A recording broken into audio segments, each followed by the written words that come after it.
प्रधानमंत्री ने गांधीनगर में आयोजित G20 महिला सशक्तिकरण सम्मेलन को किया संबोधित। कहा, महिला नेतृत्व विकास देश में सरकार की प्राथमिकता।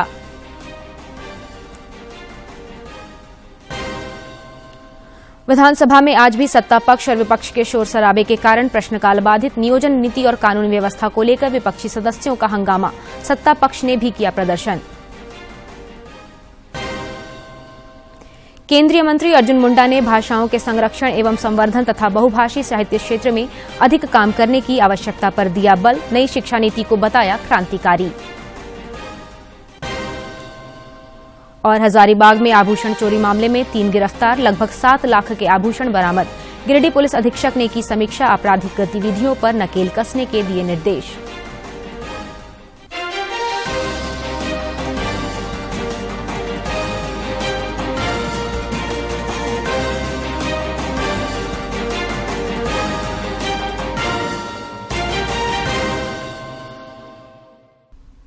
नमस्कार, खबरें झारखंड में आपका स्वागत है। मैं हूं कामिनी और अब समाचार विस्तार से। गुजरात के गांधीनगर में आज से महिला सशक्तिकरण पर 3 दिवसीय G20 मंत्री स्तरीय सम्मेलन शुरू हुआ। प्रधानमंत्री नरेंद्र मोदी ने वीडियो संदेश के माध्यम से सम्मेलन को संबोधित किया। इस दौरान श्री मोदी ने कहा कि भारत लोकतंत्र की जननी है। उन्होंने कहा कि महिला नेतृत्व विकास देश में सरकार की प्राथमिकता है। एट गांधी आश्रम you will witness firsthand the simplicity of Gandhiji's lifestyle and his visionary ideas of sustainability, self-reliance and equality.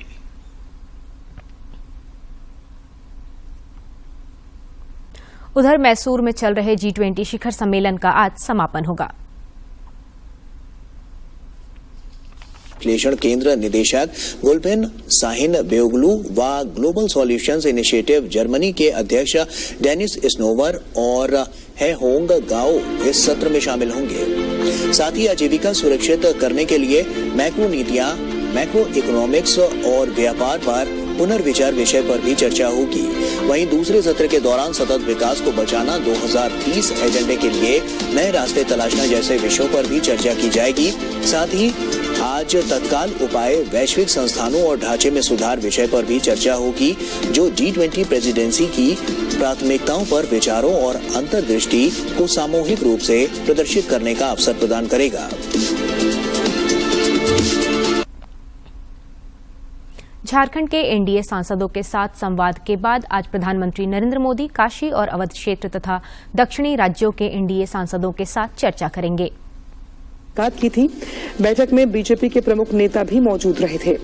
NDA के सांसदों को अपने क्षेत्रों में लगातार अधिक से अधिक सक्रिय रहने और जनता से जुड़े रहने के लिए कहा गया था।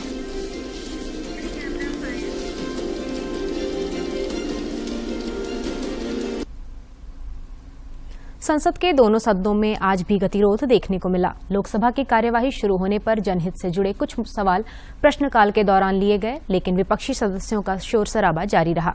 लोकसभा में हंगामे के कारण सदन की कार्यवाही भोजनावकाश तक के लिए स्थगित कर दी गई। लोकसभा में एक विधेयक विचार और पारित किए जाने के लिए सूचीबद्ध है, जबकि राज्यसभा में 3 विधेयक विचार और पारित किए जाने के लिए सूचीबद्ध है।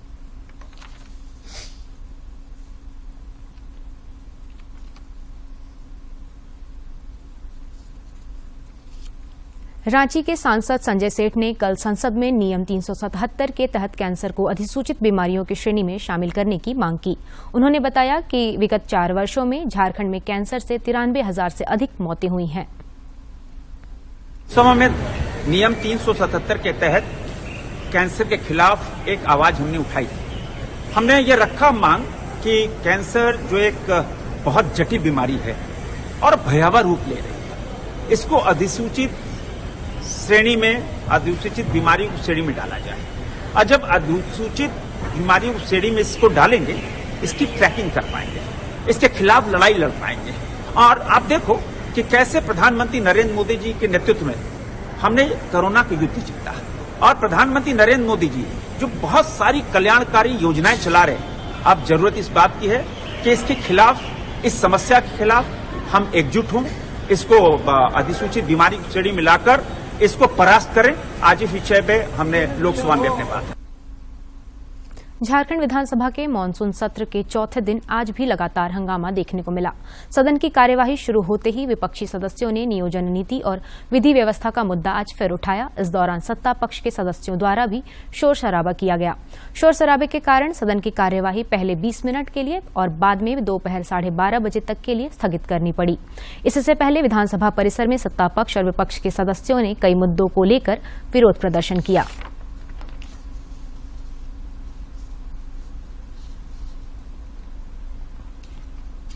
कार्रवाई 20 मिनट के लिए स्थगित की जाती है। जनजातीय मामलों के केंद्रीय मंत्री अर्जुन मुंडा ने जमशेदपुर में बहुभाषीय साहित्य संस्था सहयोग एवं डॉक्टर वीणा रानी श्रीवास्तव न्यास सम्मान समारोह में बतौर मुख्य अतिथि शामिल हुए। इस दौरान उन्होंने विभिन्न भाषाओं के संरक्षण एवं संवर्धन पर बल दिया। जमशेदपुर अंतर्गत कदमा DBMS प्रेक्षागृह में आयोजित बहुभाषीय साहित्य संस्था सहयोग एवं डॉक्टर वीणा रानी श्रीवास्तव न्यास सम्मान समारोह को संबोधित करते हुए जनजातीय मामलों के केंद्रीय मंत्री अर्जुन मुंडा ने कहा, शिक्षा नीति के तहत अब विभिन्न भाषा में पुस्तकें मिलेंगी। उन्होंने कहा कि प्रधानमंत्री एवं शिक्षा मंत्री यह प्रयास कर रहे हैं कि ज्ञान विज्ञान, तकनीकी और मेडिकल के क्षेत्र में भी पुस्तकें विभिन्न भाषाओं में प्रकाशित हों, जिसके लिए बड़ी तेजी से कार्य किया जा रहा है। माननीय प्रधानमंत्री जी ने भी और शिक्षा मंत्री ने भी इस बात पर बल भी दिया और सभी को प्रेरित भी कर रहे हैं कि हम अपनी भाषा, अपनी क्षेत्रीय भाषा पर भी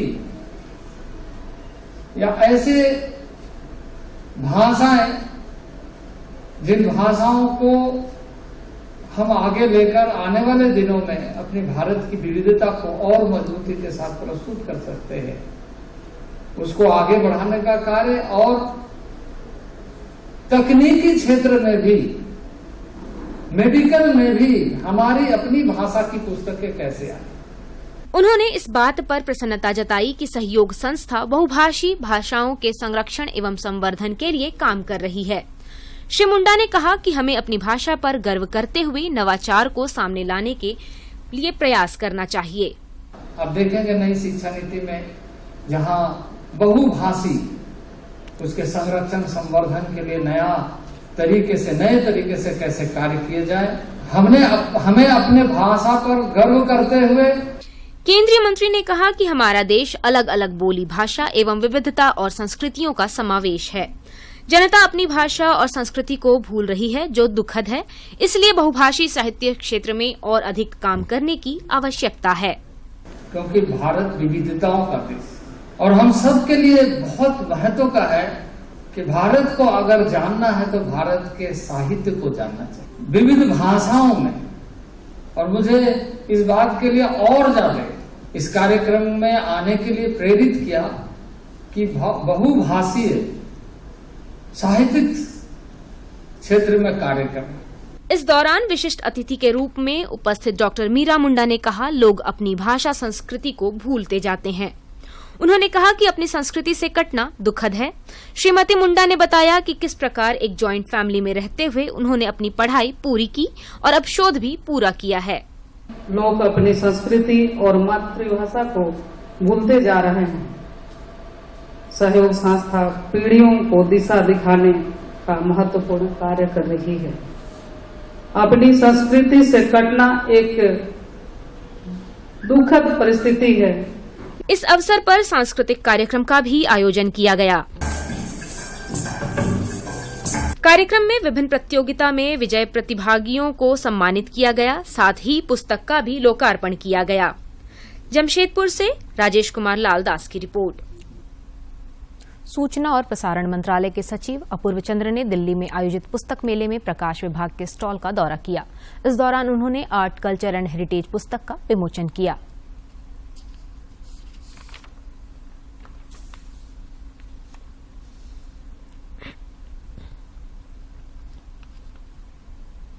देश की धरोहर को आजादी का अमृत महोत्सव के अंदर हमारी देश की धरोहर को लोगों तक पहुंचाने का काम करेंगे, क्योंकि हमारे सब भारतवासियों को हमारे देश की जो संस्कृति है, हमारे देश में जो विविध कला की जो प्रणाली है उस सबका पता लगना चाहिए। और उसके लिए मैं देखता हूं कि जैसे अभी 75 वर्ष में फिल्मों के बारे में भी इन्होंने निकाला है, बाकी अलग अलग प्रकार की जो हमारे आर्ट्स की शैली है उसके ऊपर भी पुस्तकें निकाली है, और आगे भी ऐसा ही काम करते रहे, जिससे कि जो है केवल सिविल सर्विस नहीं बाकी लोगों को भी।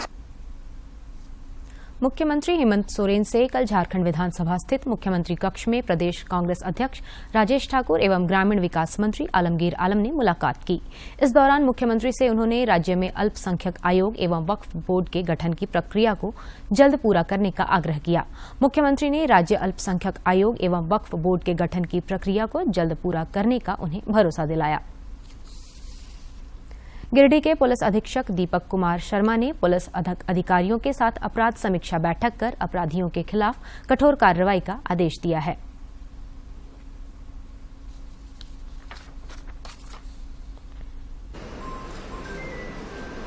तो सबसे पहले जो हमारा शांतिपूर्वक मुहर्रम का पर्व जो पार हुआ आज, उसके लिए और इंटरेक्शन सेशन चूंकि सभी पुलिस पदाधिकारियों से या बाकियों से इंटरेक्शन हमारा नहीं हो पाया था, उसके लिए और अपराध की समीक्षा के लिए एक क्राइम मीटिंग का आयोजन किया गया था। क्राइम मीटिंग सह इंटरेक्शन सेशन भी था, जिसमें मेरे द्वारा सभी अनुमंडल पुलिस पदाधिकारी और डीएसपी हेडक्वार्टर की उपस्थिति में आयोजन किया गया इसका। आज सभी थाना प्रभारी इस क्राइम मीटिंग में उपस्थित थे, और इस बीच सबू को जो हमारा, मैंने पहले भी कहा था कि आर्थिक अपराध के प्रति गिरिडीह पुलिस बिल्कुल सख्त रहेगी।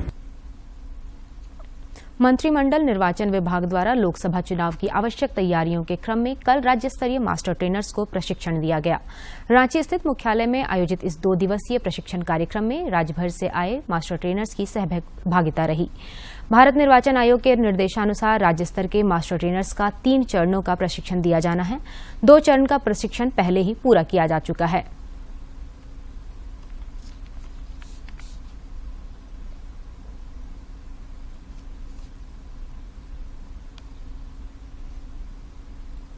झारखंड आदिवासी महोत्सव की तैयारियों के लिए लगातार बैठकों का दौर जारी है। अधिकारी लगातार स्थलीय निरीक्षण भी कर रहे हैं। झारखंड आदिवासी महोत्सव के दौरान 9 और 10 अगस्त को आयोजित होने जाने वाले विभिन्न कार्यक्रमों की जानकारी सोशल मीडिया पर ससमय उपलब्ध कराने के लिए अपर सचिव अजय नाथ झा ने टीम बनाने का निर्देश दिया। उन्होंने कहा कि इस कार्य के लिए सूचना एवं जनसंपर्क विभाग की डेडिकेटेड टीम बनाई जाए, जो इवेंट मैनेजमेंट एजेंसी के साथ समन्वय बनाकर काम करेगी। श्री झा ने पदाधिकारियों के साथ कार्यक्रम स्थल पर चल रहे कार्यों का भी जायजा लिया।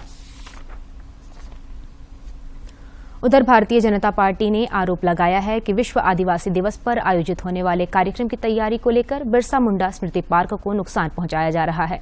भारतीय जनता पार्टी की राष्ट्रीय मंत्री आशा लकड़ा ने कल बिरसा मुंडा स्मृति पार्क का मुआयना किया और कहा कि राज्य सरकार जहां राज्यव्यापी वन महोत्सव मना रही है, वहीं स्थानीय प्रशासन यहां से पेड़ों को उखाड़कर न सिर्फ पार्क की सुंदरता को नष्ट कर रही है, बल्कि पर्यावरण संरक्षण के प्रयासों को भी कमजोर कर रही है। प्रधानमंत्री स्वनिधि योजना के बारे में लोगों को जानकारी करने के उद्देश्य से देवघर के जून पोखर में जागरूकता शिविर लगाया गया। इनरविल क्लब और स्टेट बैंक ऑफ इंडिया की ओर से इस शिविर का आयोजन किया गया था। देवघर में प्रधानमंत्री स्वनिधि योजना को लेकर लगाए गए जागरूकता शिविर को संबोधित करते हुए स्टेट बैंक ऑफ इंडिया के स्थानीय प्रबंधक प्रणव कुमार ने कहा कि पीएम स्वनिधि योजना के तहत पहले वर्ष 10,000 रूपये तक लोन दिया जाएगा। साल भर के भीतर लोन अदा करने पर दुकानदार को अगले वर्ष 20,000 और आगे 50,000 रूपये तक का लोन दिया जाएगा। पीएम स्वनिधि स्कीम, जिसके बारे में हम लोगों ने अभी जानकारी दी है, जिसमें कि पहले वर्ष में लोगों को 10,000 रुपया दिया जाता है। अगर वो 10,000 का लोन अच्छे से 1 वर्ष तक चलता है तो सेकेंड ट्रांच में वही लोन 20,000 का मिल जाता है। अगर दूसरे वर्ष भी वो अच्छे से चलता है तो तीसरे वर्ष यही लोन बढ़ करके 50,000 का हो जाता है। तो बेसिकली हम लोग ये इसकी स्कीम को पीएम स्वनिधि बोलते हैं, जो कि स्ट्रीट वेंडर के लिए है। श्री कुमार ने बताया कि ये योजना सब्जी विक्रेता, फल विक्रेता और रोड साइड ठेला खोमचा लगाने वालों के लिए वरदान साबित होगी। उन्होंने कहा कि इलाके में लाह लहठी बनाने वालों की संख्या काफी ज्यादा है, उन्हें भी आर्थिक मदद दी जाएगी, जिससे कि इस व्यवसाय का देशव्यापी प्रसार हो सके। ये तो फल विक्रेता, सब्जी विक्रेता जो प्लास्टिक का छोटा मोटा आइटम बेचते हैं या रोड साइड में बैठ करके बेचते हैं, इन लोगों के लिए स्कीम है। दूसरा जो स्कीम है, जो लाह लाठी के निर्माता इस यहाँ पे जून बांध में बहुत लोग हैं जो बेसिकली लाह लाठी का काम बनाने का काम करते हैं, और ये देवघर के अंदर में 1 डिस्ट्रिक्ट 1 प्रोडक्ट के अंदर में भी ये प्रोडक्ट आता है, और इसको हम लोग देशव्यापी करने की कोशिश कर रहे हैं। इनर व्हील क्लब की प्रेसिडेंट सारिका शाह ने बताया कि प्रधानमंत्री स्वनिधि योजना से गरीबों और छोटे व्यवसायी को सहारा मिलेगा। तो वही इन लोगों की सहायता करने के लिए, ला चूड़ी वालों के लिए और फिर जो छोटा मोटा कारोबार करते हैं उन लोगों की सहायता के लिए आज हम लोग यहाँ पे एक कार्यशाला किए हैं, जिसमें कि सर सभी को बतला रहे हैं कि भाई आज इन लोगों को कैसे लोन मिल सकता है। केंद्र सरकार गरीबों और जरूरतमंद लोगों के आर्थिक विकास के लिए लगातार प्रयास कर रही है। प्रधानमंत्री स्वनिधि योजना केंद्र के इसी प्रयास की एक कड़ी मात्र है। देवघर से मनीष की रिपोर्ट। हजारीबाग सदर पुलिस ने एक घर से 12 लाख के आभूषण चोरी का खुलासा करते हुए 3 चोरों को गिरफ्तार किया है। इनके पास से चोरी के लगभग 6 से 7 लाख के आभूषण बरामद किए गए हैं।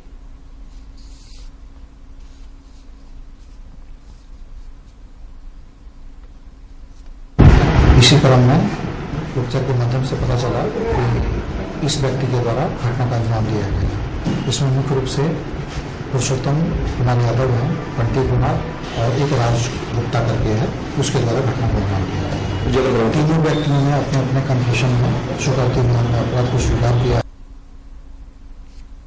सरायकेला खरसावां जिले के आदित्यपुर थाना क्षेत्र के पुलिस ने गुप्त सूचना के आधार पर मुस्लिम बस्ती से 750 पुड़िया ब्राउन शुगर के साथ एक तस्कर को गिरफ्तार कर न्यायिक हिरासत में जेल भेज दिया है।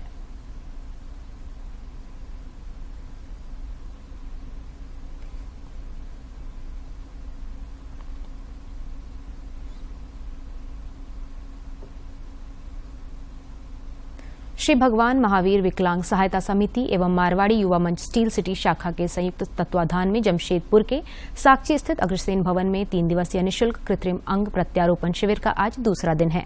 शिविर में शहर के ही नहीं बल्कि दूर दराज क्षेत्रों से भी लोग पहुंचकर कृत्रिम अंग लगवा रहे हैं। मारवाड़ी युवा मंच स्टील सिटी शाखा के अध्यक्ष मोहित मुनक्का ने कहा कि दिव्यांग महिला पुरुष इस कृत्रिम अंग को लगाकर एक सामान्य जीवन जी सकते हैं। इस शिविर में करीब 400 लोगों ने रजिस्ट्रेशन बिहार, पश्चिम बंगाल, उड़ीसा और झारखंड के लोग इस शिविर में भाग ले रहे हैं। यह शिविर कल तक चलेगी। ज्यादा से ज्यादा लोगों को ये लाभान्वित हो। 4 राज्यों से लोग आए हैं, चाहे वो बिहार से हो, उड़ीसा, वेस्ट बंगाल और झारखंड के दूर दूर दराज से लोग इस कैंप की सूचना मिली है और वो पंजीकरण करा के वो आए हैं। और अब कुछ खबर राज्य के विभिन्न जिलों से।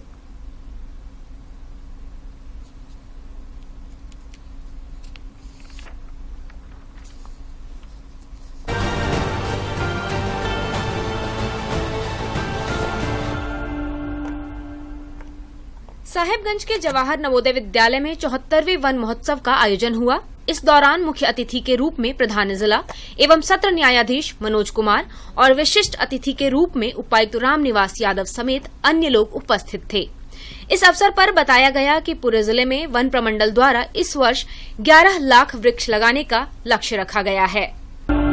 देवघर के उपायुक्त विशाल सागर ने हवाई अड्डा से जुड़े प्रगति कार्यों की बिंदुवार समीक्षा करते हुए संबंधित अधिकारियों को आपसी समन्वय के साथ शेष बचे सभी कार्यों को जल्द से जल्द पूर्ण करने का निर्देश दिया।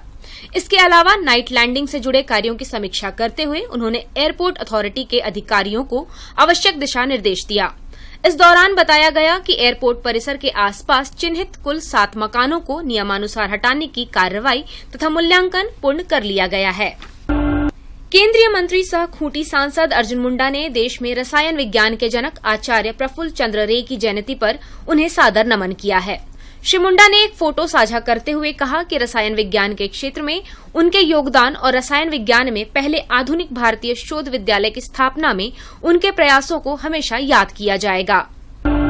रांची स्थित भाजपा प्रदेश कार्यालय में BLO 2 मतदाता संबंधित बैठक का आयोजन हुआ, जिसमें पार्टी के प्रदेश अध्यक्ष बाबूलाल मरांडी और संगठन महामंत्री कर्मवीर सिंह समेत अन्य नेता शामिल हुए। पाकुड़ उपायुक्त ने पारदर्शिता की पहल करते हुए जिला कृषि पदाधिकारी को हिदायत दी है कि उर्वरक एवं बीज के सभी खुदरा विक्रेता को अपने दुकान के सामने उर्वरक एवं बीज के सरकारी दर एवं संबंधित प्रखंड कृषि पदाधिकारी, सहायक तकनीकी प्रबंधक का मोबाइल नंबर तालिका पर बड़े बड़े अक्षरों में डिस्प्ले कराना सुनिश्चित करें। पटना रांची पटना वंदे भारत एक्सप्रेस ट्रेन आज से अगले आदेश तक अपने निर्धारित मार्ग टाटीसिलवे सांकी बड़काकाना के स्थान पर परिवर्तित मार्ग टाटीसिलवे मूरी बड़काकाना होकर चलेंगी। जामताड़ा उपायुक्त ने समाहरणालय परिसर में नवनिर्मित वेयरहाउस का औचक निरीक्षण कर भवन प्रमंडल के कार्यपालक अभियंता को मानक के अनुरूप कार्य कर जल्द से जल्द निर्वाचन विभाग को भवन हैंडओवर करने का निर्देश दिया। सिमडेगा उपायुक्त ने पर्यटन एवं खेल विभाग की समीक्षा बैठक में विभिन्न योजनाओं की विस्तृत जानकारी ली। उन्होंने जिलांतर्गत स्पोर्ट्स कॉम्प्लेक्स में indoor stadium, badminton court, yoga athletics, cricket और वॉलीबॉल से संबंधित निर्माण कार्यों के संबंध में आवश्यक दिशा निर्देश दिए। पलामू सांसद विष्णु दयाल राम को वर्ष 2023-24 के लिए सांसद की लोक लेखा समिति के रेलवे उप समिति का संयोजक नामित किया गया। इसके लिए उन्होंने लोकसभा अध्यक्ष ओम बिरला के प्रति आभार व्यक्त किया है। हजारीबाग उपायुक्त ने जनता दरबार का आयोजन कर जिले के दूर दराज से पहुंचे फरियादियों से मिलकर उनकी समस्याओं से अवगत हुई। साथ ही प्राप्त शिकायतों पर संबंधित अधिकारियों को यथोचित कार्रवाई सुनिश्चित कर उसका निराकरण करने का निर्देश दिया। जामताड़ा उपायुक्त ने जिले में आगामी 10 से 25 अगस्त तक चलने वाले फाइलेरिया उन्मूलन कार्यक्रम को लेकर संबंधित पदाधिकारियों के साथ बैठक कर लक्षित आबादी के बीच फाइलेरिया रोधी दवा की खुराक देने एवं इस अभियान को सफल बनाने के लिए आवश्यक दिशा निर्देश दिए।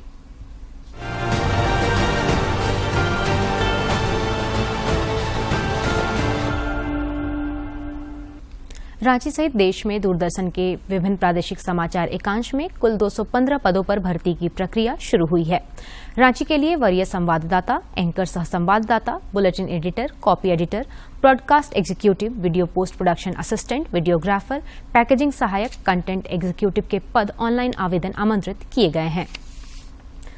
अधिक जानकारी applications.prasarbharati.आवेदन पर भेजे जा सकते हैं। कोई दिक्कत होने पर स्क्रीनशॉट के साथ hrddnews@gmail.com पर दिक्कत साझा करें। अधिक जानकारी वेब लिंक applications.prasarbharati.org पर देख सकते हैं। राजधानी रांची समेत राज्य के कई इलाकों में पिछले 24 घंटे में रुक रुक कर बारिश हो रही है, जिससे सामान्य जनजीवन प्रभावित हुआ है। राज्य में मानसून की बेरुखी ने किसानों से लेकर सरकार तक के माथे में शिकन की लकीरें खींच दी हैं। एक ओर जहां विधानसभा में सुखाड़ की मांग उठ रही है, तो दूसरी ओर जिलों में वैकल्पिक बागवानी की राह ढूंढी जा रही है। इसी बीच बंगाल की खाड़ी में बने निम्न दबाव की वजह से राज्य के कई इलाकों में पिछले 2 दिनों में अच्छी बारिश हुई है। मौसम वैज्ञानिक अभिषेक आनंद ने बताया कि वर्तमान में ये निम्न दबाव और अधिक गहरा हो गया है। जो डिप्रेशन था, निम्न दबाव का क्षेत्र था, जो कि उत्तर पूर्व बंगाल की खाड़ी में था, वो आज सुबह में डीप डिप्रेशन बन गया है और गहरा गया है और बांग्लादेश के तट के पास में है। और इसका जो मूवमेंट है नॉर्थ वेस्टवर्ड हो रहा है और आज शाम तक में ये जो है सिस्टम ये बांग्लादेश को क्रॉस करेगा। फिर उसके बाद इसका जो मूवमेंट है वो वेस्ट नॉर्थ वेस्टवर्ड होगा। श्री आनंद ने बताया कि बंगाल की खाड़ी में बने निम्न दबाव से किसानों को थोड़ी राहत मिलेगी। उन्होंने कहा कि शायद इससे आने वाले दिनों में अच्छी बारिश की संभावना भी बन सकती है। झारखंड में अच्छी बारिश की संभावना जताई गई है और ये जो सिस्टम है इसका जो मूवमेंट है वो झारखंड के लिए काफी फायदेमंद होने की संभावना है। इससे काफी अच्छी बारिश देखने को मिलेगी, जिससे जो हमारे कृषक भाई बंधु हैं उनको भी काफी राहत देखने को मिल सकती है। अगर पिछले साल भी राज्य के किसान मानसून की बेरुखी का दंश झेल चुके हैं। इस बार भी मानसून की बेरुखी ने किसानों की नींद उड़ा दी है। इधर देश के कई हिस्सों में भारी से बहुत भारी बारिश के आसार हैं। आइए इस वीडियो क्लिप में जानते हैं मौसम का हाल। मौसम की बात करें तो भारी से अत्यधिक भारी वर्षा का अनुमान जताया जा रहा है। पश्चिम बंगाल, सिक्किम, असम, मेघालय में वहीं तेज हवाओं के साथ साथ बिजली कड़कने की उम्मीद जताई जा रही है। झारखंड, ओडिशा, आंध्र प्रदेश में वहीं 65 किलोमीटर प्रति घंटे की रफ्तार से हवाएं चल सकती हैं। खासतौर पर अंडमान निकोबार का जिक्र किया जा रहा है, जहां पर मछुआरों को भी समुद्र के पास जाने की सलाह नहीं। अंडमान निकोबार द्वीप समूह में आज सुबह बारी बारी से भूकंप के 2 झटके महसूस किए गए। पहला झटका सवेरे 5:40 पर महसूस किया गया। 0 मापी गई है। फिर दूसरा झटका 6:37 पर महसूस किया गया। रेक्टर स्केल पर दूसरे भूकंप की तीव्रता रेक्टर स्केल पर 4.8 थी। अभी तक भूकंप से जान माल कि किसी तरह के नुकसान की कोई खबर सामने नहीं आई है।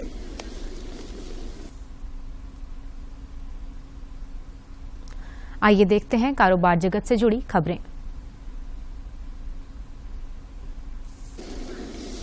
ऑनलाइन गेमिंग पर 28% जीएसटी के फैसले पर जीएसटी परिषद एक बार फिर विचार करेगी।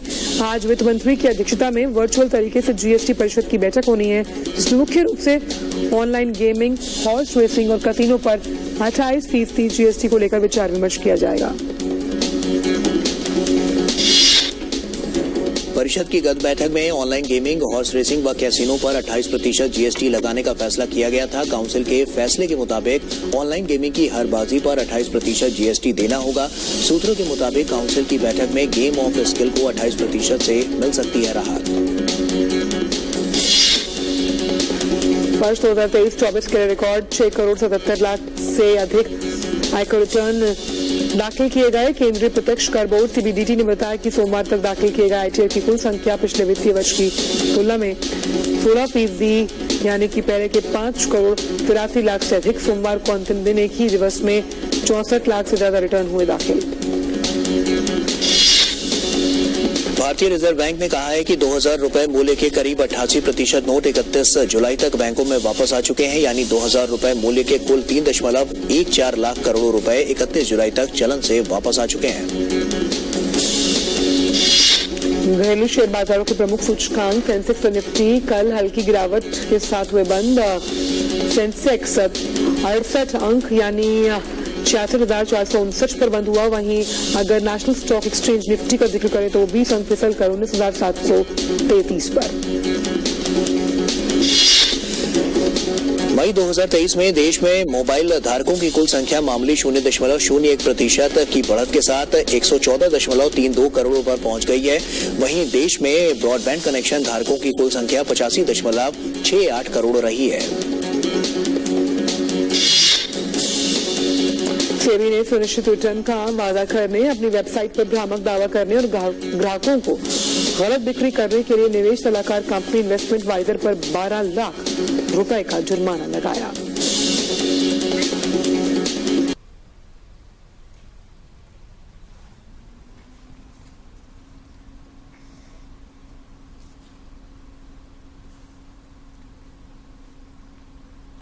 मुख्यमंत्री हेमंत सोरेन से कल झारखंड विधानसभा स्थित मुख्यमंत्री कक्ष में झारखंड से चयनित अंतर्राष्ट्रीय पैरा थ्रो बॉल खिलाड़ियों ने मुलाकात की।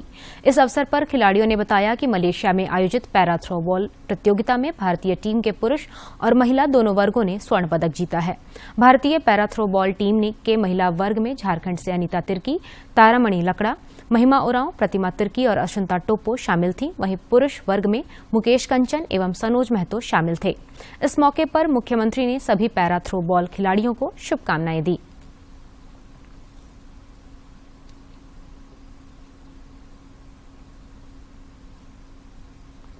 भारत ने मेजबान वेस्टइंडीज को तीसरे एक दिवसीय अंतर्राष्ट्रीय क्रिकेट मैच में 200 रन के बड़े अंतर से हराकर 3 मैचों की वनडे श्रृंखला 2-1 से जीत ली है।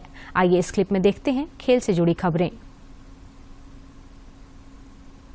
सीरीज के तीसरे और निर्णायक मुकाबले में भारत ने पहले बल्लेबाजी करते हुए 5 विकेट पर 351 रन बनाए। शुभमन गिल, ईशान किशन, हार्दिक पांड्या, संजू सैमसन ने आज शतकीय पारियां खेली। ये वेस्टइंडीज के खिलाफ भारत की 13वीं जीत है।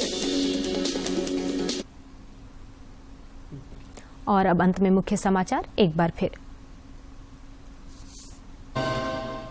प्रधानमंत्री ने गांधीनगर में आयोजित G20 महिला सशक्तिकरण सम्मेलन को किया संबोधित। कहा, महिला नित विकास देश में सरकार की प्राथमिकता।